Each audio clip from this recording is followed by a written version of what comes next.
Hello viewers, সবাই কেমন আছেন?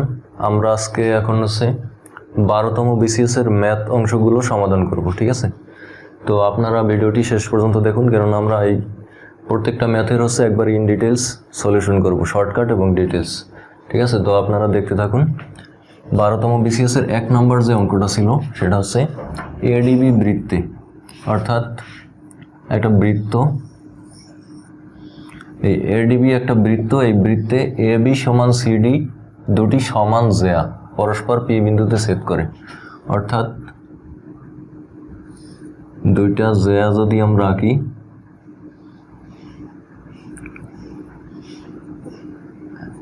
এ ডি বি একটা বৃত্ত, এই বৃত্তে দুটি জ্যা, একটা এ বি আর একটা সিডি।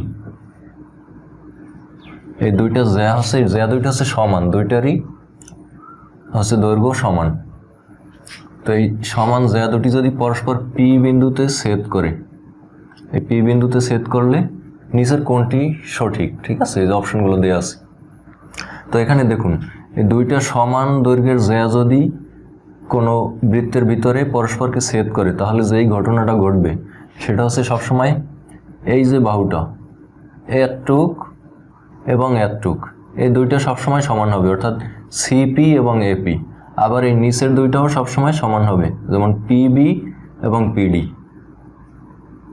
পিবি সমান পিডি, এই দুইটা সবসময় সমান হবে। আবার এপি সমান সিপি, এই দুইটাও সবসময় সমান হবে। তো আমাদের অপশনে দেয়া আছে, গ নম্বরে এইটা দেয়া আছে, অর্থাৎ পিবি সমান পিডি, তার মানে উত্তর হবে এইটা। এছাড়া বাকি যে অপশনগুলো আছে দেখুন, আমরা একটু চেক করি। পিসি, এই যে পিসি সমান পিডি, পিসি সমান পিডি, এটা কি সমান হলো? এটা ছোট, এটা বড়। এইভাবে এই তিনটা অপশনের একটা অপশনও এর সাথে মিলবে না, ঠিক আছে? তো এই প্রশ্নের উত্তর হবে ঘ নাম্বার। এরপরে দেখুন 2 নম্বর অঙ্কটা। তো এই 12তম বিসিএস এর 2 নম্বর অঙ্কটা ছিল একটা দ্বিঘাত সমীকরণের অঙ্ক। দেখুন, পি এর মান কত হলে 4x² - px + 9 একটি পূর্ণ বর্গ হবে? তো এই যে 4x² - px + 9, এটা একটা দ্বিঘাত সমীকরণ। এটা বুঝবো কিভাবে আমরা?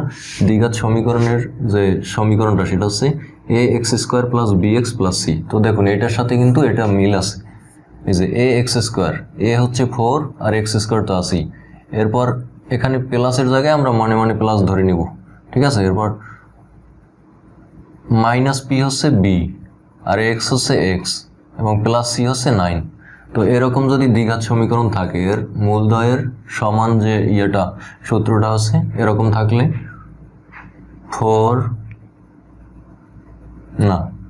সূত্রটা b² - 4ac = 0। এটা দ্বিঘাত সমীকরণের মূলদ্বয়ের সূত্র, b² - 4ac = 0। তো এই সূত্র অনুযায়ী আমরা অঙ্কটা এখন করব। b² - 4ac = 0। তো এখানে b কোনটা? b মাইনাস পি, তো মাইনাস পি লিখলাম আমরা, বি এর জায়গায় স্কোয়ার দিয়ে দিলাম। এরপর 4 সূত্রের এসি কোনটা? এ এই যে 4 আর সি 9 সমান 0।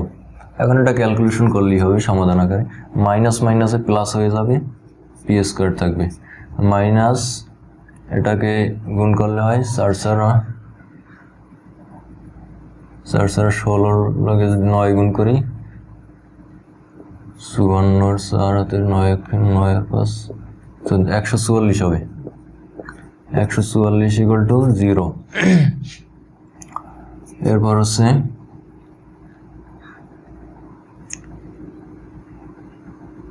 পি এর মান চাইছে আমাদের, ঠিক আছে? তো পি এর মানটা আমরা বের করব। p² = 144 এই পাশে নিয়ে গেলাম, এবার স্কোয়ারটা ওই পাশে রুট করে দিলাম, a² মুছে এই পাশে রুট, তার মানে p = 12, 12 × 144। অতএব পি এর মান 12। এই 12 এই প্রশ্নের উত্তর।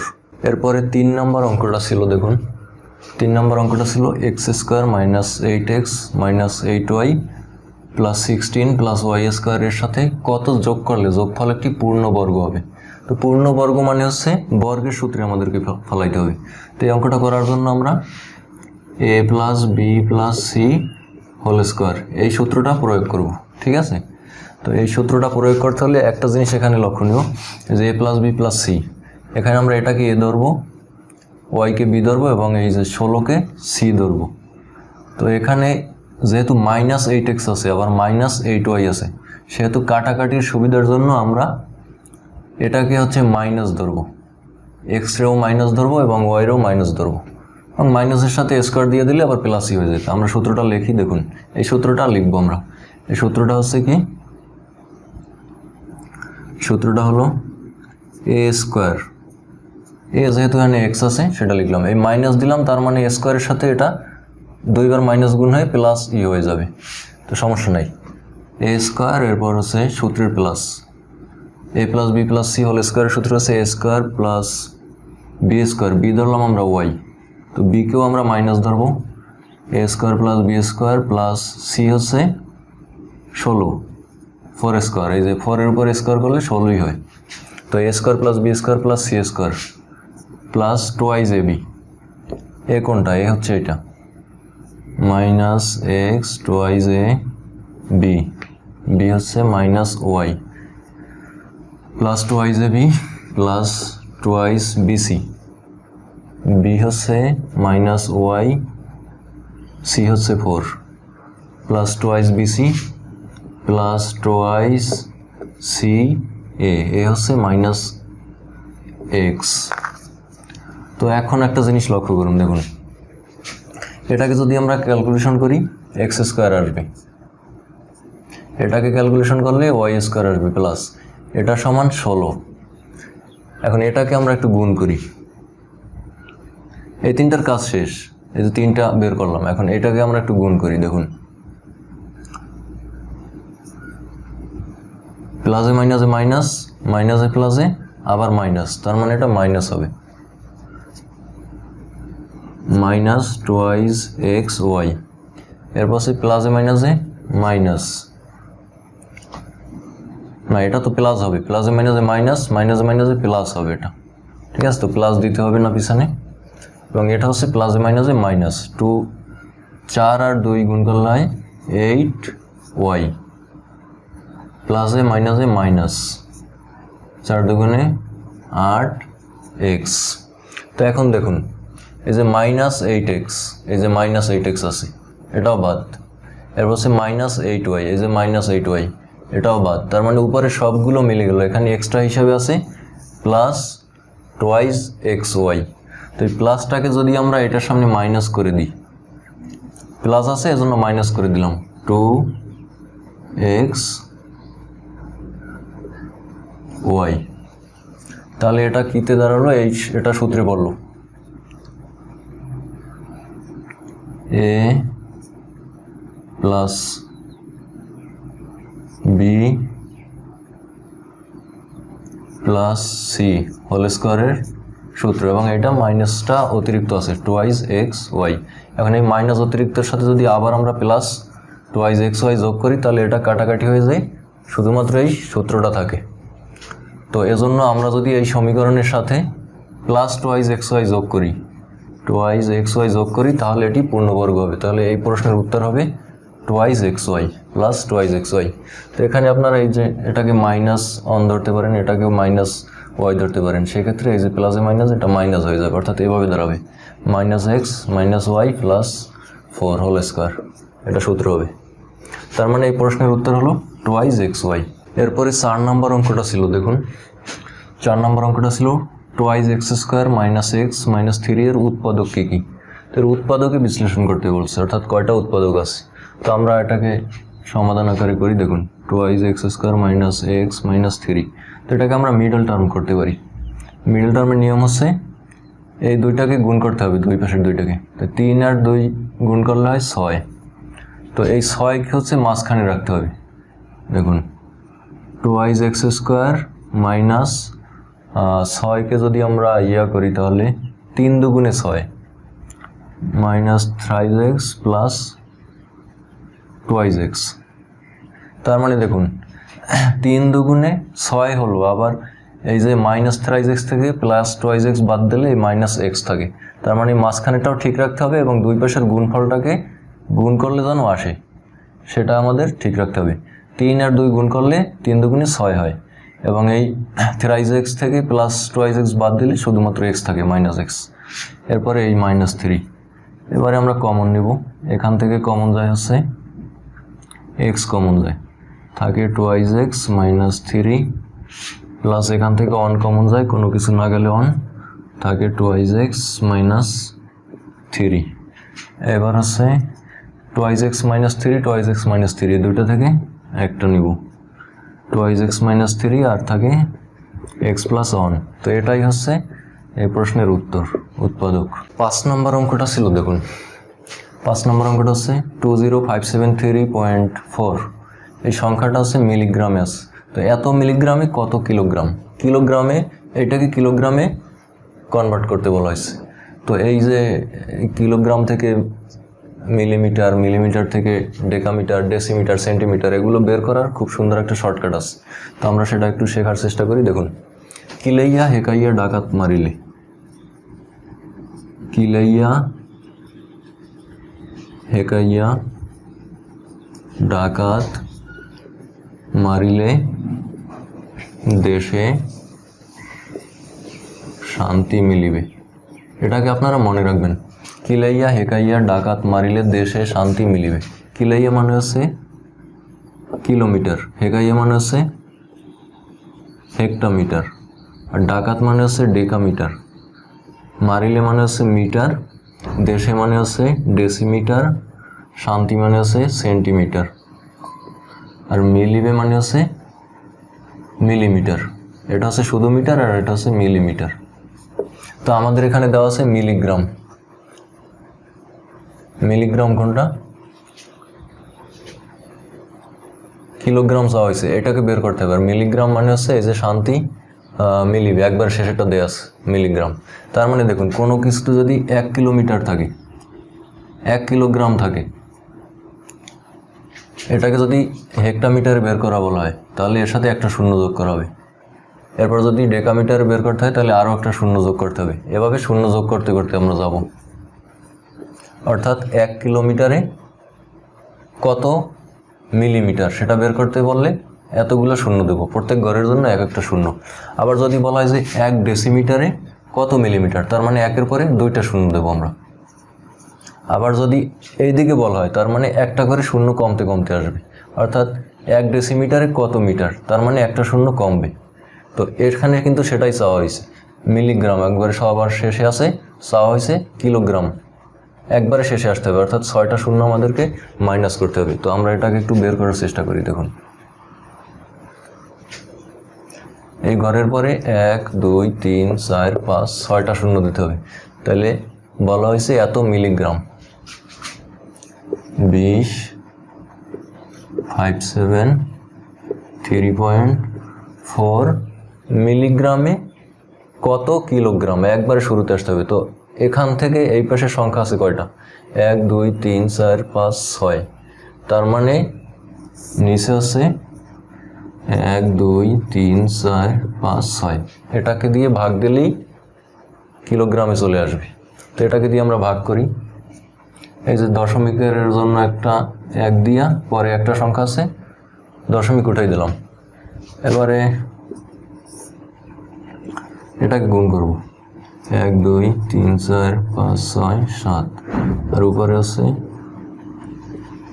5734। তো এটাকে ভাগ করলে হচ্ছে নিচে 1-এর পরে যে কয়টা শূন্য আছে, 1 2 3 4 5 6 7, 7টা ঘরের আগে দশমিক দিলেই হবে, 1 2 3 4 5 6 7 দশমিক। এই যে, তার মানে এই উপরেরটা হলো উত্তর, 0.0205734। এটা হচ্ছে এই প্রশ্নের উত্তর, অর্থাৎ এত মিলিগ্রামে এত কিলোগ্রাম। এটা আমরা এই সূত্রের মাধ্যমে মনে রাখবো, সূত্রটা আপনারা মনে রাখার চেষ্টা করবেন। এরপরে 7 নম্বর অঙ্কটা দেখুন, 6 নম্বর অঙ্কটা, 7 না 6 নম্বর অঙ্ক। 6 নম্বর অঙ্কটা ছিল 4টি সমান বাহু দ্বারা সীমাবদ্ধ একটি ক্ষেত্র যার একটি কোণও সমকোণ নয় তাকে কি বলা হয়, অর্থাৎ এরূপ ক্ষেত্রকে কি বলা হয়। তো 4টি সমান বাহু, অর্থাৎ 4টা বাহু সমান হবে, সীমাবদ্ধ ক্ষেত্র। দেখুন, এই যে 4টি সমান বাহু দ্বারা সীমাবদ্ধ ক্ষেত্র যার একটি কোণও সমকোণ নয়, এরকম চিত্র আঁকতে গেলে এরকম হবে। তো এটাকে বলা হয় হচ্ছে রম্বস।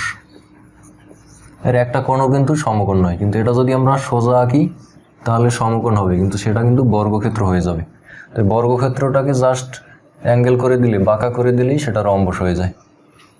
তো এই 6 নম্বর প্রশ্নের উত্তর হচ্ছে রম্বস। এরপরে 7 নম্বর প্রশ্নটা দেখুন। 7 নম্বর প্রশ্নে বলা হয়েছে a⁴ + 4 এর উৎপাদকগুলো কি কি। তো এটাকে আমরা সূত্রে ফেলাই। a⁴ + 4 এটা সমান লেখা যায়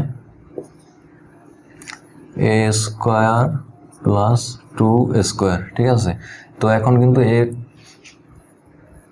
এটাকে আমরা এভাবে লিখতে পারি সমান a² + 2² a + b² এর সূত্রে ফেলাইলাম। তো a + b² এর সূত্র হচ্ছে a² + 2ab + b²। এখন দেখুন এই 2² মানে এই যে 4, a² মানে এটার উপর হোল² হবে, এ তো এখানে আসি। তো a² এর উপর হোল² মানে হচ্ছে a⁴, আর টোয়াইজ ab কিন্তু এখানে অতিরিক্ত আছে। তো এই টোয়াইজ abটাকে আমরা অতিরিক্ত আছে এটাকে মাইনাস করে দেব। টোয়াইজ ab মানে হচ্ছে 2 গুণ করলে হয় 4a², এটা অতিরিক্ত। এই অতিরিক্তটাকে আমরা মাইনাস করে দিলাম। এখন এই সূত্রটা লিখবো আমরা আবার a + b² মাইনাস এটাকে লেখা যায় 2a²। ওকে, এই যে 4কে ভাঙাইয়ে 2 লিখছি। তো এখন কিন্তু আরেকটা সূত্রে পড়ছে a² - b² এর সূত্র। তো a² - b² এর সূত্র হচ্ছে a + b * a - b, a + b *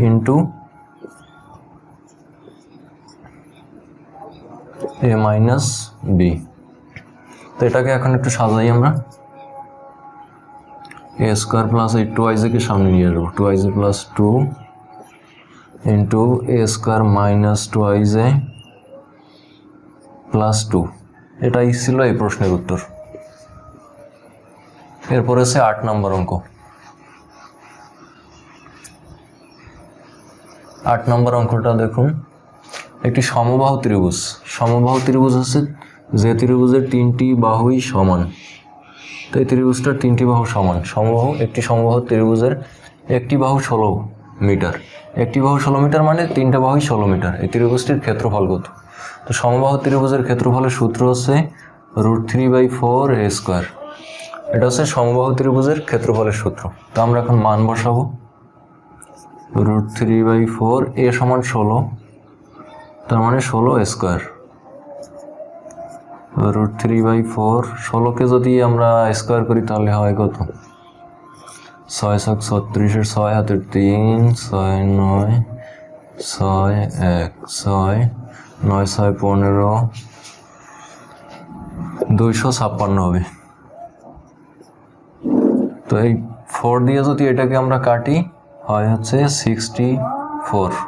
তার মানে এই প্রশ্নের উত্তর হবে 64√3। এটা হচ্ছে এই প্রশ্নের উত্তর, 8 নম্বর প্রশ্নের উত্তর।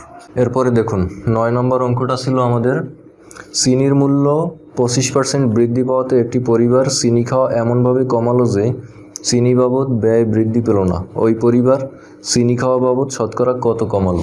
তো এই প্রশ্নটা আমি দশম BCS এর অঙ্কে বলছিলাম যে 25% যদি বৃদ্ধি করে, অর্থাৎ 25% যদি মূল্য বৃদ্ধি পায় তাহলে 20% খাওয়া কমাতে হবে। তাহলে হচ্ছে ব্যয় ঠিক থাকবে, অর্থাৎ ব্যয়ের কোনো পরিবর্তন হবে না, অর্থাৎ একই ব্যয় থাকবে। অর্থাৎ আগে যদি 100 টাকা খরচ করতো এখনও 100 টাকাই খরচ করবে। কিন্তু চিনি আগে খাইতো 125, এখন হচ্ছে এই 125 থেকে 20% কমাতে হবে। অর্থাৎ 100 যদি আগে খাইতো না 100 যদি বেইজ হতো তাহলে এখন 80 খাইতে হবে, আগে খাইতো 125। তো এটা শর্টকাটে হচ্ছে যে দাম যদি কোনো কিছুর 25% বৃদ্ধি পায় তাহলে সেটার খরচ যদি আমরা 20% কমাই তাহলে সেটা বাবদ কোনো আমাদের ব্যয় বৃদ্ধি পাবে না বা কমবে না। আবার যদি দাম 20% কমে তাহলে তার ব্যবহার আমরা 25% বাড়ালে ব্যয় অপরিবর্তনীয় থাকবে। এটা ছিল এই প্রশ্নের শর্টকাট। তো ডিটেলসও করতে পারেন আপনারা, খুব সহজই আছে এটা। এরপরে 10 নম্বর অঙ্কটা দেখুন। 10 নম্বর অঙ্ক ছিল নৌকা ও স্রোতের বেগ ঘন্টায় যথাক্রমে 10 কিলোমিটার ও 5 কিলোমিটার। অর্থাৎ নৌকার বেগ হচ্ছে 10 কিলোমিটার ঘন্টায় আর স্রোতের বেগ হচ্ছে 5 কিলোমিটার। নদীপথে 45 কিলোমিটার পথ অতিক্রম করে আবার ফিরে আসতে কত ঘন্টা সময় লাগবে? তো একটা নদীপথ, তার দৈর্ঘ্য হচ্ছে 45 কিলোমিটার, ঠিক আছে। তো এই নদীপথটা আমরা একবার অতিক্রম করব, আবার আরেকবার ফিরে আসব। তো এই একবার গিয়ে আবার ফিরে আসতে একবার আমরা স্রোতের অনুকূলে যাব, একবার স্রোতের বিপরীতে আসব। হয় যাওয়ার সময় স্রোতের অনুকূলে যাব, না হয় আসার সময় স্রোতের অনুকূলে আসব। যে কোনো একটা বার হচ্ছে আমরা অনুকূলে যাব, আর একটা বার বিপরীতে আসব। তো অনুকূলে যখন যাব তখন হচ্ছে এই নৌকার গতি এবং স্রোতের গতি যোগ হবে। অর্থাৎ অনুকূলে গেলে 10 + 5 সমান গতি হবে 15 কিলোমিটার প্রতি ঘন্টায়। আর যদি আমরা যখন ফিরে আসব তখন যদি স্রোতের বিপরীতে থাকি আমরা, তাহলে নৌকার গতি থেকে স্রোতের গতি মাইনাস হবে। অর্থাৎ 10 - 5 সমান 5 কিলোমিটার হবে তখন গতি। তো এই 45 কিলোমিটার যেতে আমাদের সময় লাগবে যদি আমরা স্রোতের অনুকূলে যাই। 15 কিলোমিটার যেতে সময় লাগবে আমাদের 1 ঘন্টা। 15 কিলোমিটার যেতে সময় লাগবে 1 ঘন্টা। অতএব 1 কিলোমিটার যেতে কম, অতএব 45 কিলোমিটার যেতে সময় লাগবে কত? 3 × 15 = 45, 3 ঘন্টা লাগবে যেতে সময়। আর যদি আসার সময় গতি হচ্ছে 5 কিলোমিটার, তার মানে 5 কিলোমিটার আসতে আমাদের সময় লাগবে 1 ঘন্টা। তাহলে 1 কিলোমিটার আসতে সময় লাগবে কম, তাহলে 45 কিলোমিটার আসতে সময় লাগবে 5 × 45, অর্থাৎ 9 ঘন্টা আসতে সময় লাগবে। যেতে সময় লাগবে আমাদের 3 ঘন্টা, আসতে লাগবে 9 ঘন্টা। তাহলে মোট সময় লাগবে 9 + 3 = 12 ঘন্টা সময় লাগবে আমাদের মোট। এই 45 কিলোমিটার গিয়ে আবার ফিরে আসতে আমাদের মোট সময়ের প্রয়োজন 12 ঘন্টা। তারপর 11 নম্বর অঙ্কটা দেখুন।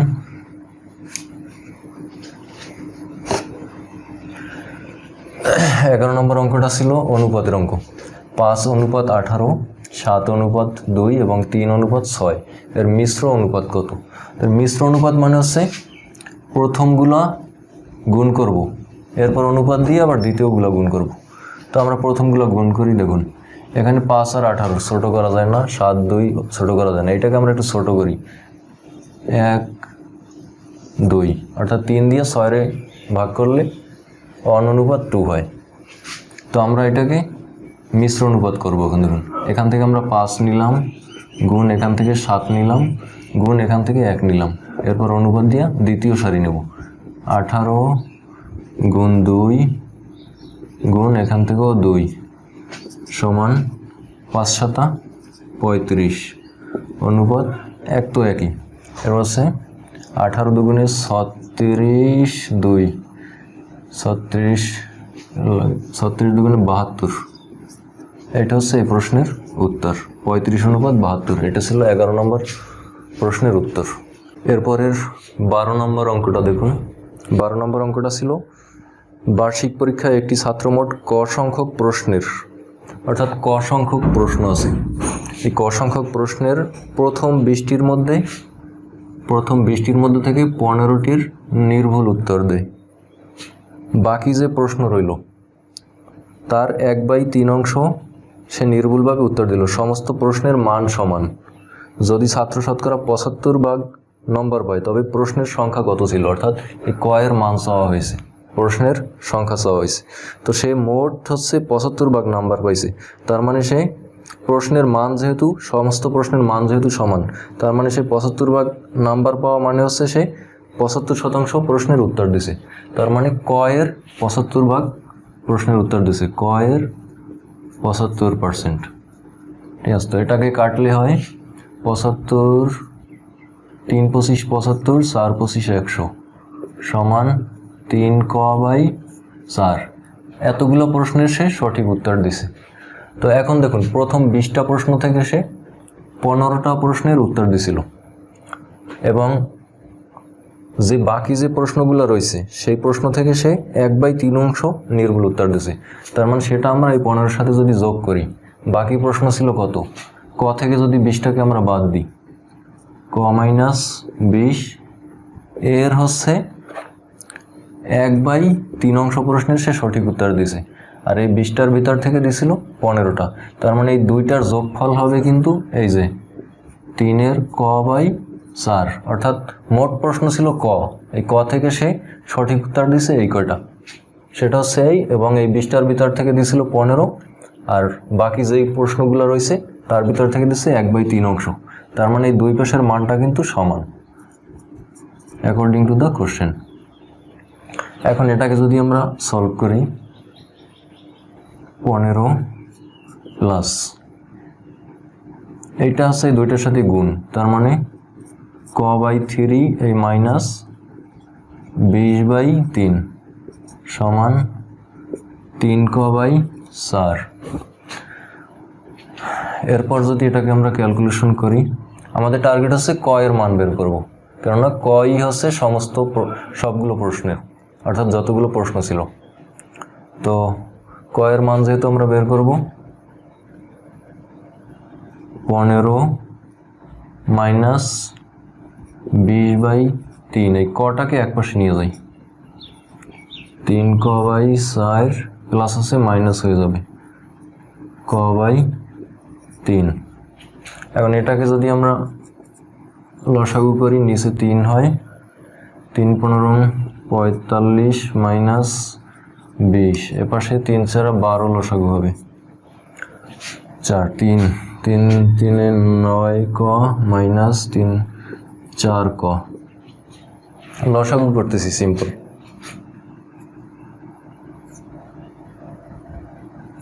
3 45 থেকে 20 গেলে থাকে 25, আর এপাশে হচ্ছে নিচে 12, উপরে 9ক থেকে 4ক বাদ গেলে থাকে 5ক, 5 আর 4 9, হ্যাঁ। এরপরে কটাকে আমরা এই পাশে নিই, 3 পাশে 15ক সমান 12 গুণ 25। এখানে আমরা করি একটু, ক এই পাশে রাখলাম, এই 15কে আমরা নিচে নিয়ে গেলাম, আর উপরে আছে হচ্ছে 12 × 25, 12 গুণ 25। এবার যদি আমরা কাটাকাটি করি, 5 দিয়ে কাটা যায়, 3 পাশা 15, 5 পাশা 25, 3 4 12, 4 পাশা 20, অর্থাৎ ক এর মান হচ্ছে 20। তার মানে এই প্রশ্নে মোট, এই পরীক্ষায় মোট 20টি প্রশ্ন ছিল। এটা হচ্ছে এই প্রশ্নের উত্তর।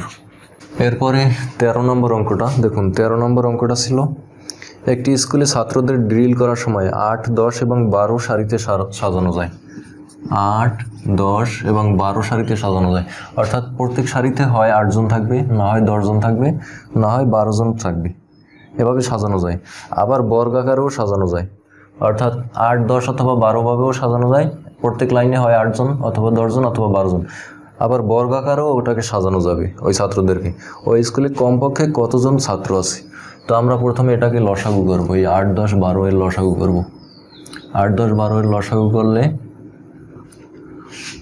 হয় হচ্ছে 8-এর ভিতরে যায় 2 4 বার, 5 6, আবার 2 দিয়ে দেব, 2 5 3, ঠিক আছে। তো এটার লসাগু করলে হবে 4, 8, 40, 43, 120 হবে লসাগু।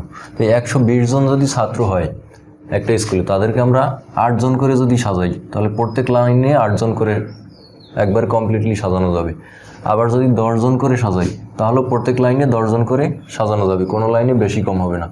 12 জন করেও সাজানো যাবে, এই 120 জন যদি ছাত্র হয়।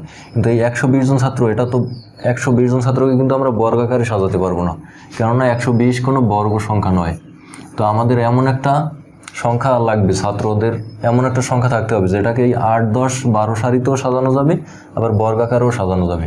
তার মানে এই 120কে যদি আমরা গুণ করতে করতে যখন একটা বর্গ সংখ্যা আসবে, তখন সেই অ্যামাউন্টটা আমরা নিতে পারবো।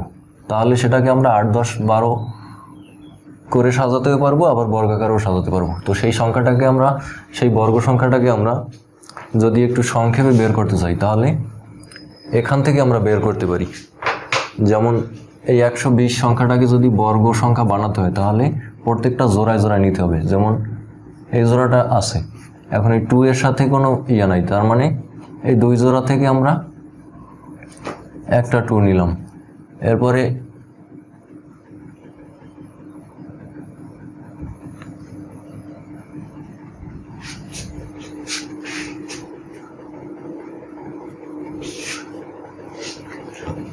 এই 2 এর সাথে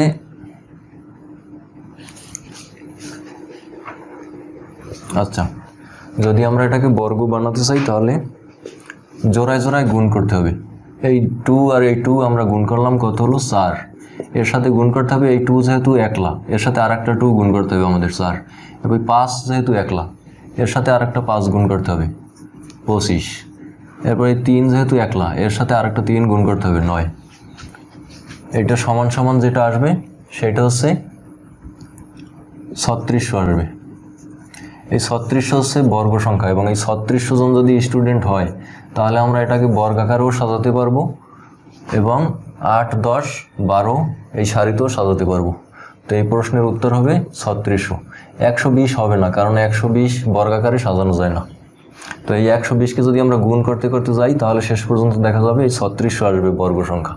তো সেটাকে আমরা শর্টকাটে এইভাবে বের করলাম, অর্থাৎ এটা জোড়া আছে 4 নিলাম, এটার সাথে জোড়া নাই গুণ 2 দিয়ে জোড়া নিলাম, এটার সাথে জোড়া নাই জোড়া করলাম, এটাকেও জোড়া করলাম। জোড়ায় জোড়ায় নিলে সেটা বর্গ সংখ্যা হয়। তো 14 নম্বর অঙ্কটা ছিল, দেখুন 8, 11, 17, 29, 53। এর পরবর্তী সংখ্যাটি কত? পরবর্তী সংখ্যাটি চাওয়া হয়েছে। তো এটাও সিরিজের অঙ্ক, আমরা এর ভিতর থেকে ব্যবধান বের করব। দেখুন 8 আর 11-র ভিতরে ব্যবধান হচ্ছে 8 আর 11-র ভিতরে ব্যবধান হচ্ছে 3। এরপর 11 আর 17-এর ভিতরে ব্যবধান হচ্ছে 6। এটার ব্যবধান হচ্ছে 12। এটার ব্যবধান হচ্ছে 24। তার মানে এখানে ব্যবধান হবে 24 দুগুণে 48। এই 53-র সাথে যদি আমরা 48 যোগ করি তাহলে পরবর্তী সংখ্যাটি আসবে 8, 9, 10, 11, 5, 5, 10, 101। হ্যাঁ, এর পরবর্তী সংখ্যাটি হচ্ছে 101। এটা হচ্ছে এই প্রশ্নের উত্তর। এরপরে 15 নম্বর অঙ্কটা ছিল, দেখুন 15 নম্বর অঙ্কটা ছিল সুষম বহুভুজের একটি অন্তকোণের পরিমাণ দেওয়া আছে 135 ডিগ্রি। এর বাহুর সংখ্যা কত? অর্থাৎ সুষম বহুভুজের বাহুর সংখ্যা চাওয়া হয়েছে। তো একটা কোণ দেওয়া আছে 135 ডিগ্রি, এটা হচ্ছে অন্তকোণ। তো এটা সুষম বহুভুজ, এটা হতে পারে সুষম বহুভুজ, অর্থাৎ সবগুলো বাহু সমান হবে, এখানে যদিও ছোট বড় হয়েছে।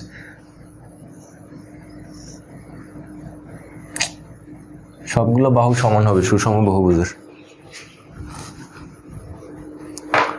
তো এর অন্তকোণ দেয়া আছে 135 ডিগ্রি। তো যে কোনো একটা বাহু যদি বর্ধিত করি আমরা, তো অন্তকোণ আর বহিস্থকোণ এই দুইটা মিলাইয়া হয় 180 ডিগ্রি। তার মানে 180 ডিগ্রি থেকে যদি অন্তস্থ কোণটাকে আমরা বিয়োগ করি তাহলে যেটা বের হবে সেটা হচ্ছে বহিস্থ কোণ বের হবে। তো আমরা আগে বহিস্থ কোণটাকে বের করি। 180 ডিগ্রি থেকে 135 ডিগ্রি, এটা সূত্রের সাহায্য করা যায় এই অঙ্ক, কিন্তু এটা হচ্ছে শুধুমাত্র বেসিক থেকে আমরা করতেছি। অর্থাৎ অন্তস্থ কোণ এবং বহিস্থ কোণ সুষম বহুভুজের অন্তস্থ কোণ এবং বহিস্থ কোণের মান হচ্ছে 180 ডিগ্রি। তো এই 180 ডিগ্রি থেকে যদি আমরা অন্তস্থ কোণটাকে বিয়োগ করি তাহলে বহিস্থ কোণটা বের হবে। আবার এই 180 ডিগ্রি থেকে যদি বহিস্থ কোণ আমরা বিয়োগ করি তাহলে অন্তস্থ কোণ বের হয়। তো আমাদের এখন দরকার হচ্ছে বহিস্থ কোণ। তো 135, 40, 50, 30, 40, 45 ডিগ্রি বের হবে। তো এই 45 ডিগ্রি হচ্ছে বহিস্থ কোণ। তো আমরা জানি এই সুষম বহুভুজের বহিস্থ সবগুলো কোণের সমষ্টি হচ্ছে 360 ডিগ্রি, এটাও আপনাদের মনে রাখতে হবে। অর্থাৎ এই যে একটা সুষম বহুভুজের যতগুলো বহিস্থ কোণ আছে এর সবগুলোর মান হচ্ছে 360 ডিগ্রি, ঠিক আছে। তো এখন একটা বহিস্থ কোণের মান যেহেতু 45 ডিগ্রি, তো এই একটা কোণের মান দিয়ে যদি আমরা 360 ডিগ্রিরে ভাগ দিই তাহলে কিন্তু এই বাহুর সংখ্যাটা বের হয়ে আসে। আমাদের এখানে বাহুর সংখ্যা চাওয়া হয়েছে। তো 45 থেকে যদি 360-রে ভাগ দেওয়া হয়, কাটাকাটি করলে আসে হচ্ছে 8। তো 8 হচ্ছে এই সুষম বহুভুজের বাহুর সংখ্যা। এটাই হচ্ছে এই প্রশ্নের উত্তর। তো এটাকে আমরা সূত্রের সাহায্য করতে পারি, কিন্তু এটা হচ্ছে বেসিকটা আপনারা জানলে সবসময় মনে থাকবে, সূত্র ভুলেও যাইতে পারি। তো সুষম বহুভুজের বাহুর সংখ্যা বের করার সূত্রটা হচ্ছে এন মানে হচ্ছে বাহুর সংখ্যা, n equal to 360 degree divided by 180 degree minus অন্তস্থ কোণ।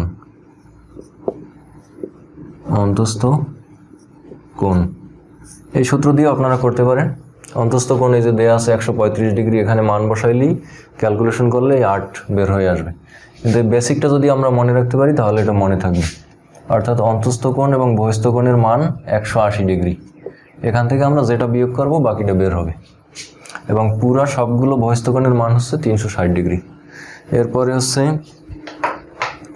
12তম বিসিএসের সর্বশেষ অঙ্কটা ছিল 16 নম্বর অঙ্ক, যেটা 16 নম্বর অঙ্কটা হচ্ছে নিচের কোন সংখ্যাটি √2 ও √3 এর মধ্যবর্তী মূলদ সংখ্যা। √2 ও √3 এর মধ্যবর্তী মূলদ সংখ্যা কোনটি? তো এটির উত্তর হবে অপশন থেকে 1.5। তো এটা কিভাবে হলো আমরা দেখি। দেখুন √3 এর মান হচ্ছে কত, √3 এর এটা হবে √2 এবং √3। তো √2 এর মান হচ্ছে আমরা জানি যে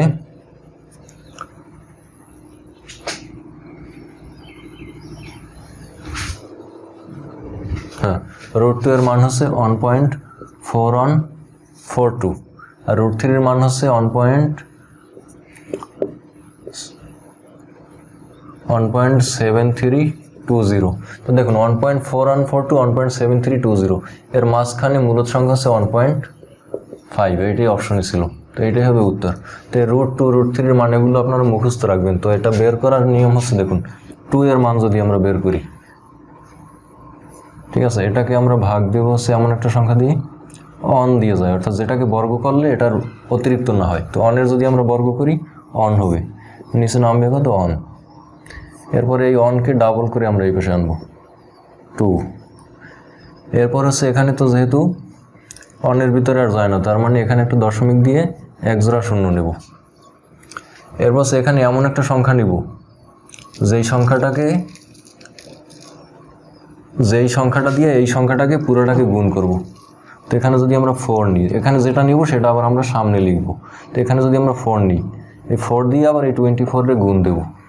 4 দিয়ে 24 এর গুণ করলে কত হয়, 4 4 16, 4 জন্য 96 হয়। তো আমরা এখানে 96 নামালাম, 4 নামলো। তো এরপরে